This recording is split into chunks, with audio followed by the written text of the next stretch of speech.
ನಾನು ಮಹಾಂತೇಶ ಸುಳಿಭಾವಿ. ಇದು ಹುಣೂರು ಗ್ರಾಮ, ಸರ್ವೆ ನಂಬರ್ 63/1 63/2. ಇದು 20 ಎಕರೆ ಜಮೀನಿದೆ. ಇದರಲ್ಲಿ 3 ಎಕರೆ ಬಾಳೆ ಮಾಡಿದ್ದೇನೆ ನಾನು. ಈ ಬಾಳೆ ನಾನು ಹಚ್ಚಿದಾಗ ಸರಿಯಾಗಿ ಬೆಳವಣಿಗೆ ಕಾಣಲಿಲ್ಲ. ನನಗೆ ವಿ ಫಾರ್ಮ್ಸ್ನವರ ಸಂಪರ್ಕ ಬಂದು ಅವರ ಜೊತೆ ನಾನು ಈ ಬೆಳವಣಿಗೆಗೆ ಏನು ಮಾಡಬೇಕು ಅಂತ ವಿಚಾರ ಮಾಡಿದಾಗ ನಾಮದೇವ್ ಅವರು ತಮ್ಮವೇ ಆದ ಕೆಲವು ಪ್ರಾಡಕ್ಟ್ಗಳನ್ನು ನನಗೆ ತೋರಿಸಿ, ಇವುಗಳನ್ನು ಉಪಯೋಗ ಮಾಡಿರಿ, ರಿಸಲ್ಟ್ ನನಗೆ ಹೇಳ್ರಿ ಅಂತ ಹೇಳಿದರು. ಅದರಲ್ಲಿ ಪ್ಲ್ಯಾಂಟ್ ಜೀನಿ ಮುಖ್ಯವಾದದ್ದು.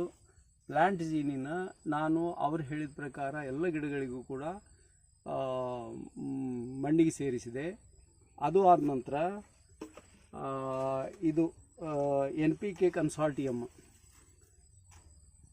ಇದನ್ನು ಕೂಡ